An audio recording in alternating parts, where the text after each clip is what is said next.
Newcastle destroyed a star-studded Paris Saint-Germain side as they romped to a stunning 4-1 victory to mark the return of Champions League football to St James Park. Miguel Almiron opened the scoring before Geordie boys Dan Burn and Sean Longstaff increased the Magpies' advantage to 3 with goals either side of half-time. Lucas Hernandez pulled one back to set up a nervy finish, but Eddie Howe's men held on and got a stunning late fourth through Fabian Schar, securing their first Champions League win since 2003 and putting them top of Group F. Here are 6 talking points from an electric St James Park.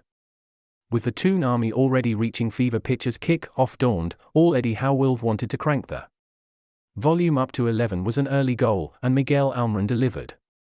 After PSG captain Marquinhos pondered at the back, the Brazilian's speculative dink into midfield was intercepted by compatriot Bruno Guimaraes.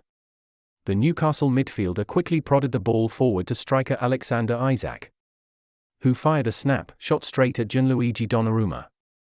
PSG's number 1 did well to get down and push the ball away.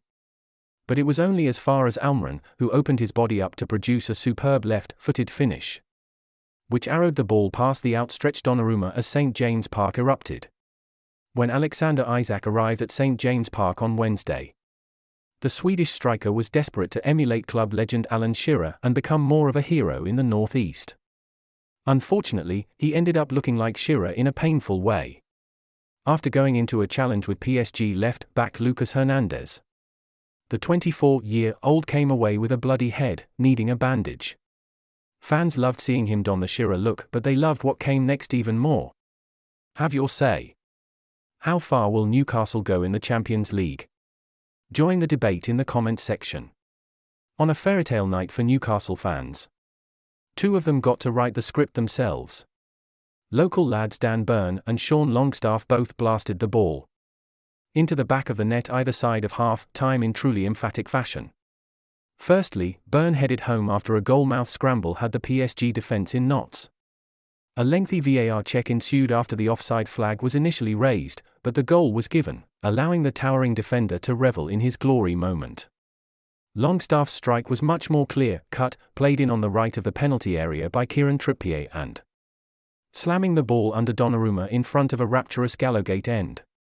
Amid the jubilation, PSG boss Luis Enrique attempted to G his side up, needing a quick reaction if they were to salvage anything from the game.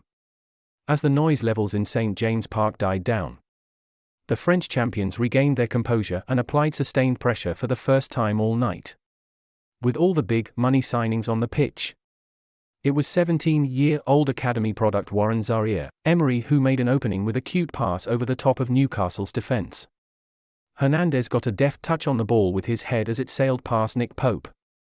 Suddenly the nerves were back around St James. The tension only increased when PSG began to show their signature swagger, although there was still a mountain to climb for Kylian Mbappé and co. When the draw was made back in August and Newcastle were paired with PSG, the thought in most fans' minds was that of Kylian Mbappé strutting his stuff at St James Park. But despite his status as arguably the best player on the planet, Mbappé was fairly anonymous after being marshalled excellently by Trippier and Jamal Lascelles throughout the contest. Attacking team mates Ousmane Dembélé, Randall Kolo Muani and Goncalo Ramos were all more involved, with the France captain growing more and more frustrated as the game went on. The Magpies made sure to keep him quiet right up until the final whistle, bar a late flashing shot which should have won a corner, as they secured a memorable victory to put them top of Group F. And to top it all off, the imperious Fabian Schar rocketed in a long-range strike to make it 4-1 with just minutes to go, once again sending the Gallowgate end into ecstasy. An absolute thrashing. Join our new WhatsApp community. Click this link to receive your daily dose of Mirror football content. We also treat our community members to special offers, promotions, and adverts from us and our partners. If you don't like our community, you can check out anytime you like. If you're curious, you can read our privacy notice.